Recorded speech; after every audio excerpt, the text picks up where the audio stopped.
ভাই আপনারা একটু দেখেন কি একটা অবস্থা, তার মধ্যে পাপড় বুঝে খাইতেছি। হ্যালো গাইস, আজকে স্কুল থেকে আসার পর একটু ঘুমাইছিলাম। ঘুম থেকে ওঠার পর মাথাটা একটু বেদনা করতেছে।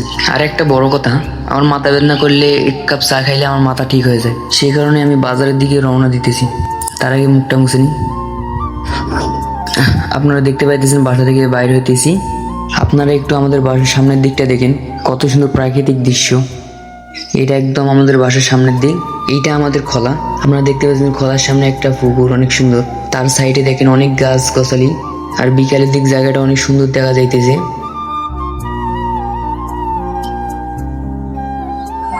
আর একটু সামনে আসলাম, আর এই জায়গাটা দেখেন, এখানে পানি আসলে অনেক কাদা হয়। এই রাস্তা দিয়ে একটু হাঁটাহাঁটি করতে একটু কষ্ট লাগে। আর সামনে অনেক সুন্দর রাস্তা দেখতে পাইতেছেন, অনেক সুন্দর রাস্তা। তারপর দুজন মিলে আমরা যাইতেছি। আর সবচেয়ে বড় কথা হইলো, আমার কাছে কোনো টাকা নেই। ফোনের মধ্যে একটু টাকা ছিল, সেই কারণে একটা দোকানে আসলাম কিছু টাকা বাহির করার জন্য।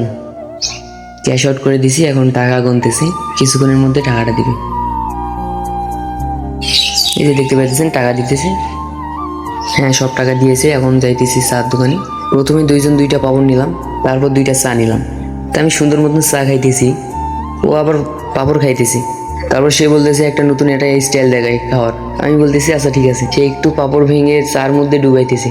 আমি তো শুধু দেখে আছি। সে এরকম ভাবে সব পাপড় খাইলো। মানে কে কে এরকম ভাবে খাইছেন কমেন্ট বক্সে জানাবেন।